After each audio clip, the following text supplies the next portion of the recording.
Then this week, Vietnam's boat people, they escaped from their country to Hong Kong.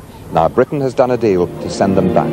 It is possible that to implement mandatory repatriation will necessarily involve the use of force, and that it would cause considerable human tragedy, radicalization in the detention centers, and so on. But without repatriation, the message will not get back to Vietnam. Like they come to Hong Kong, they're facing a screening policy, and which once they screen out, they will be returned to Vietnam. So this is the message we try to get to Vietnam, and so less people will come. But they come in their thousands in search of a better life, and they come as victims of their country's troubled history. Hong Kong has continued to provide first asylum to all those who complete the dangerous journey across the South China Sea. No one has been turned away. But the problem for Hong Kong in the late 1980s is that resettlement in third countries has not been keeping pace with the numbers coming in to its already overcrowded territory. How the influx has been swelling in the past 5 years is dramatically clear from the figures. In 1985, just over 1,000 boat people arrived in Hong Kong. In 1989, the total up to Monday of this week is over 34,000.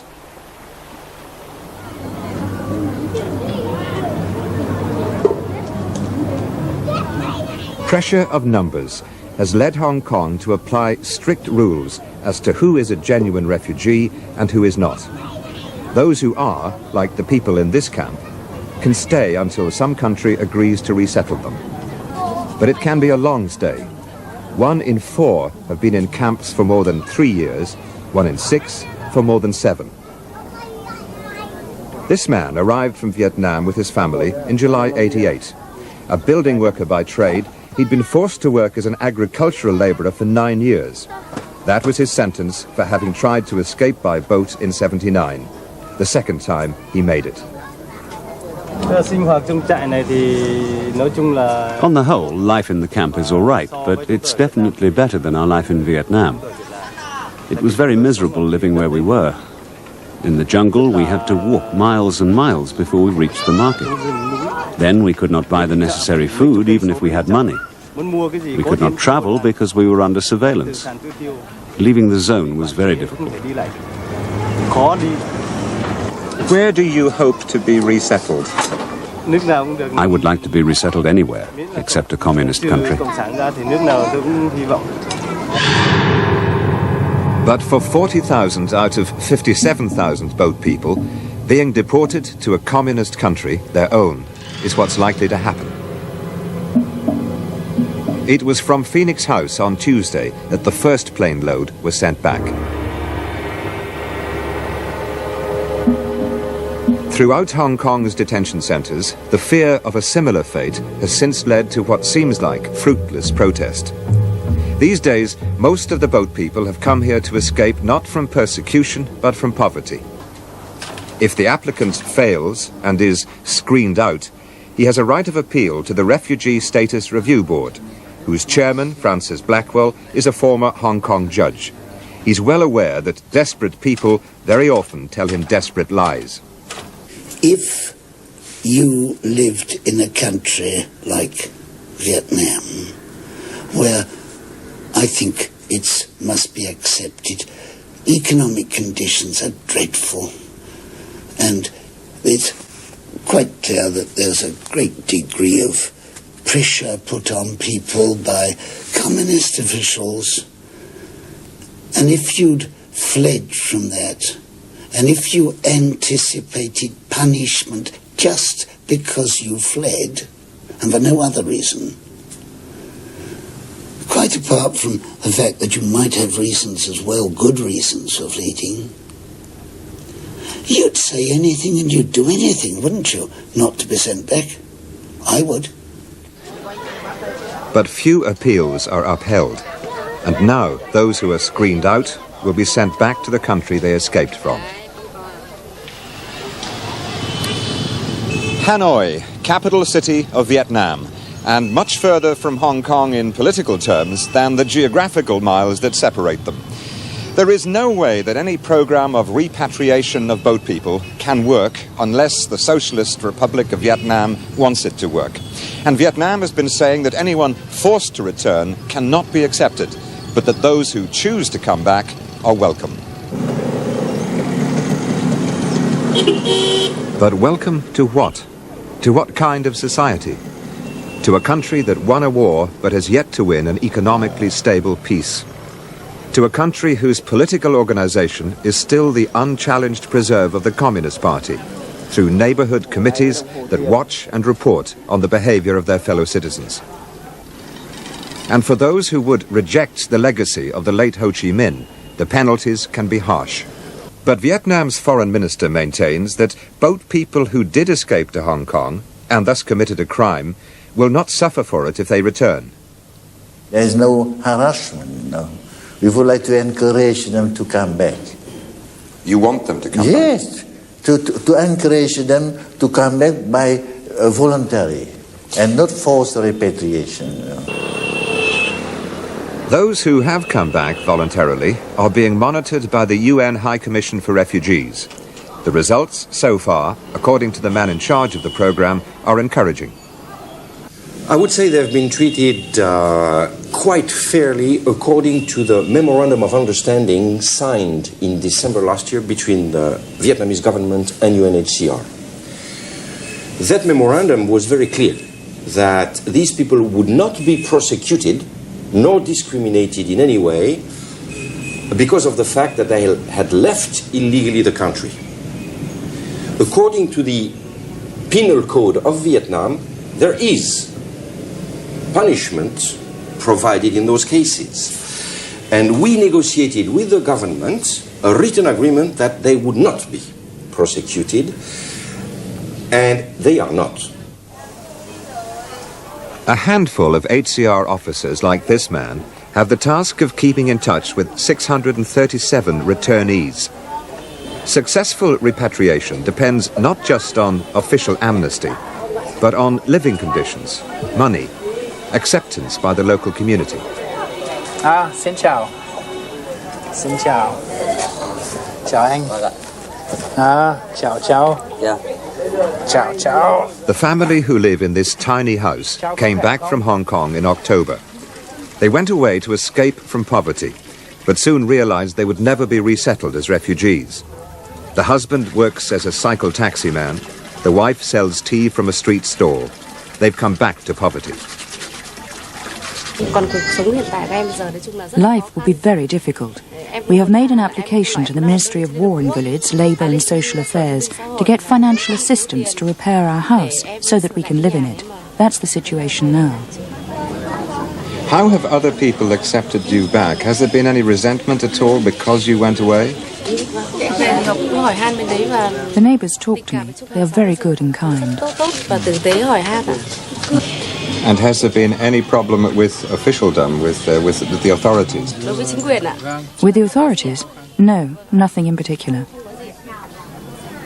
So far, this officer hasn't found evidence of political discrimination against returnees. No, I haven't actually. The difficulties I have seen are due to being jobless. The returnees are not finding a job? Yeah, exactly. In one case, a returnee from 1987 hadn't so far found a job. But we must remember, in the bigger cities like Hanoi and especially Ho Chi Minh City, the unemployment rate is around 30 to 35%. And most of those who have a job in the city or the countryside can't hope to live on what they earn. Average per capita income is equivalent to £70 a year. Most people's monthly pay packet lasts for little more than a week. Nearly everyone we met has a second job. Teachers who take in washing and do dressmaking. A retired army general's wife who we were told sells cigarettes on the street. 14 years after military victory, Vietnam is an economic disaster.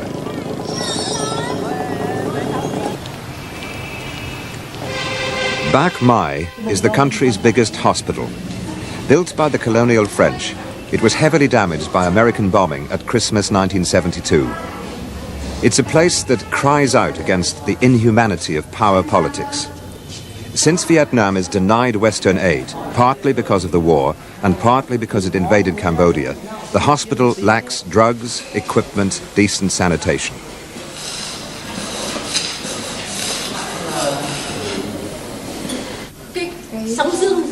It's a teaching hospital where, for lack of equipment, they often can't practice what they teach. Cho nên là tôi nghĩ rằng là nếu như là cái sự hiểu biết. I think that if our friends in the West understand our country better, then their aid will certainly be greater, and our work, treatment of patients, scientific research, and training doctors will improve. Đào tạo cán bộ của chúng tôi tốt hơn.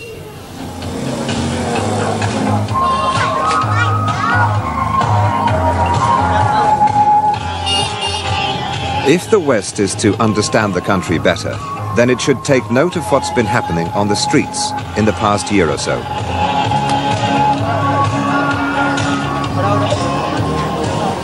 A Vietnamese version of Russian perestroika is at work here. They call it Doi Moi, and it shows itself in the sights and sounds of street enterprise. It's only in the past 12 months that most of these traders have been allowed to operate, dealing in a range of offerings from foodstuffs to clothes and household goods to music cassettes and jewellery. The street markets are lively, colourful, optimistic places that can offer opportunity to at least some returning boat people. This young man came back from Hong Kong in August. He had fled the country to get away from a poorly paid job. Doi Moi is much to his liking. Không bán được gì, không có tiền để trước kia là tôi đến năm 82 là tôi bắt đầu đi vào học. In 1982 I started training as a craftsman. During that time I had to work 8 hours every day. We were not allowed to set up our own private business. We had no money and we were unsettled. Now I've returned to Vietnam and live with my in-laws. I'm helping my wife and my sister-in-law in the family shop. Do you think you've done the right thing in coming back? Now I've returned and live here with my family, I think my decision was right. I have no regrets.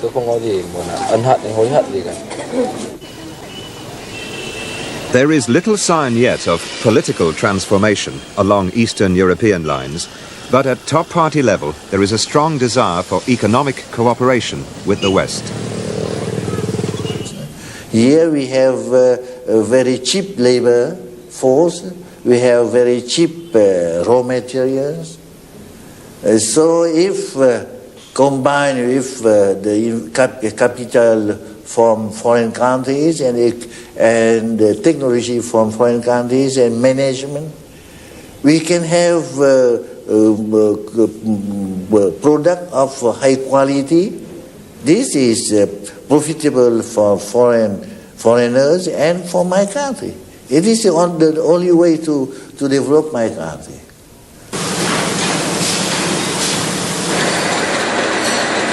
This factory in Hanoi makes one of the most necessary products for everyday Vietnamese life: bicycles. Most of the equipment is ancient, much of it installed by the French over 30 years ago. Methods of management and marketing, however, are new in the past year. Selling direct to the customer, trimming the workforce by 20%, and offering incentive payments. Surely the aid for investment that a factory like this needs would have figured in the bargaining with Britain overtaking the boat people. But the foreign minister says no. I think we should not bargain money with violation of human rights. We could not deal with. So there is no question, as far as Vietnam is concerned, of any deal with Britain that could lead to forcible repatriation? No. But you say that you are opposed to forced repatriation, but doesn't mandatory repatriation, which is what Britain and Hong Kong are talking about, amount to the same thing? You see, English language for me is a foreign language. And English language is well known as very ambiguous. And I have no Oxford dictionary on my pocket, so I could not make a difference between mandatory or forced repatriation. What is it the difference is? Well, as I understand it, mandatory repatriation means that someone is told that they must go. There is a forced repatriation. And therefore you wouldn't accept No, I could not accept. To punish only the people who are living illegally. But once they return, we must have a clemency policy. Even we must handle them. But you hope that the hardcore, as you call them, can be persuaded if things work out well for the quiet majority. This is my hope. Sometimes we dream, sometimes good dream, and sometimes bad dream, you know.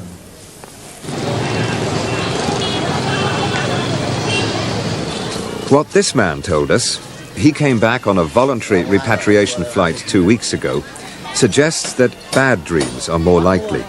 He told us of the life he left back in a Hong Kong detention center, among those who had gone there, as he did himself, after the new screening laws were introduced in June '88. All the refugees like me who arrived in Hong Kong after the 16th of June are considered as illegal immigrants and haven't been granted refugee status. Sometimes they even beat us, including the women and children. What do you think the future is going to be like for the people in the detention center where you were in the next few weeks and months as they worry about possibly being sent back by force? I think they're panicking and they're afraid of compulsory repatriation. And it is just as likely that many will try to concoct stories to persuade the review board that they are genuine refugees who can stay. I'm quite certain that the board can expect even more lies than it's hearing at the moment. Of course, we are inundated with lies every day. We're inundated with sad stories. But that doesn't mean they're refugees. We don't let our hearts rule our heads too much. We have to be sensible about it. But you're sensitive and indeed sympathetic, perhaps, to people's motives in lying. If you saw the arguments and agonizing that takes place when the boards meet to consider the reviews, you'd know how sensitive we are. I've seen my men in tears sometimes.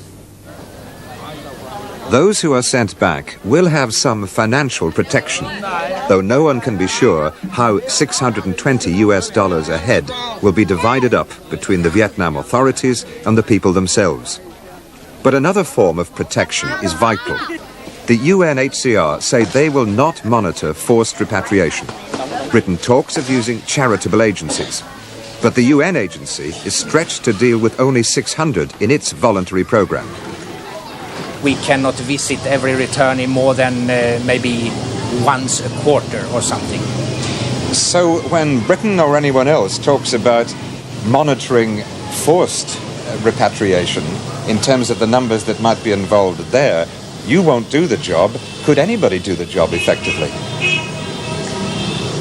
No, not without having a lot of staff monitoring.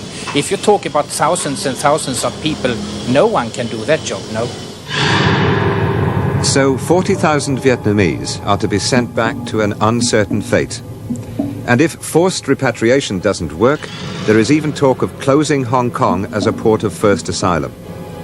But in the long term, only a vigorous aid program can make their own country a worthwhile place to stay.